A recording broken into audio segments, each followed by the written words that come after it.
Brian Finch a tout du loser pathétique. Les années ont passé et il n'a toujours rien accompli dans sa vie. Il vit de petits boulots, et cette fois-ci il a une mission d'intérimaire dans une banque. Il se trouve que c'est là que un de ses anciens camarades de faculté travaille. Ce camarade lui offre une nouvelle drogue, le NZT. Et tout d'un coup, c'est tout un monde de possibilités qui s'offre à lui. Il a découvert il y a quelques jours que son père est mourant, et la médecine ne trouve pas la cause de sa maladie. Muni de sa toute nouvelle super intelligence, il découvre en quelques heures la cause de la maladie et propose à son père de faire un examen qui confirmera le fait.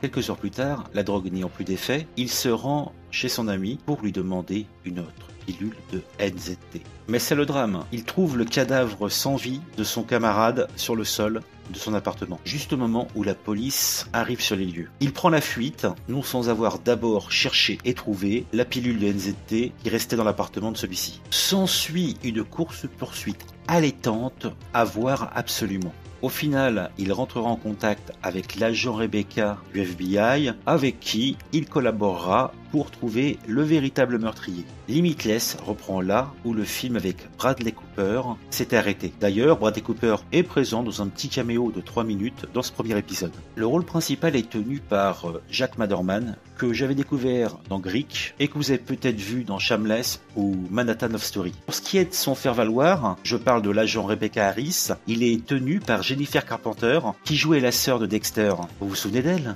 Alors, vous me connaissez maintenant et vous m'attendiez au tournant, car tout de suite, vous vous dites, c'est un cop show, c'est une série policière qui est planquée derrière une vieille licence du cinéma, et vous avez raison. Cependant, pour au moins ce pilote, il y a de l'action, c'est intense. Je me suis pas embêté, j'y ai pris beaucoup de plaisir. Cependant, j'ai beaucoup d'angoisse pour le futur. Toutes les séries ne sont pas Monk, ne sont pas Mentalist, ni Bone, ni Castle. Faire un cop show, c'est un boulot, il faut bien le faire. Et j'ai peur toujours qu'on nous propose de la merde au lieu de caviar. Attention, Limitless se heurte à deux problèmes. D'une part, c'est la transposition d'un film à l'écran, et c'est un concept qui n'est donc pas original. D'autre part, c'est une série policière, et pas un thriller. Ça devient un petit peu vu et revu d'avoir comme héros un consultant extraordinaire qui te décortique les mobiles du tueur et qui te trouve le coupable en 2-3 mouvements sans bouger les oreilles. Donc, pour dire, pour l'originalité, on repassera.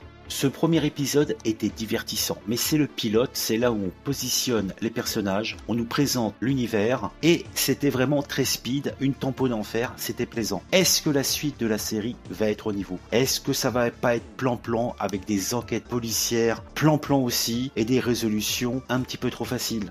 Je vous invite à me dire ce que vous en pensez en utilisant la fonction de commentaire. Si vous avez apprécié cette vidéo, vous pouvez la partager sur les réseaux sociaux. Vous pouvez me suivre sur Twitter, vous abonner à la chaîne et soyons fous, mettre un j'aime. Je vous dis à bientôt pour une nouvelle présentation critique et regardez les séries.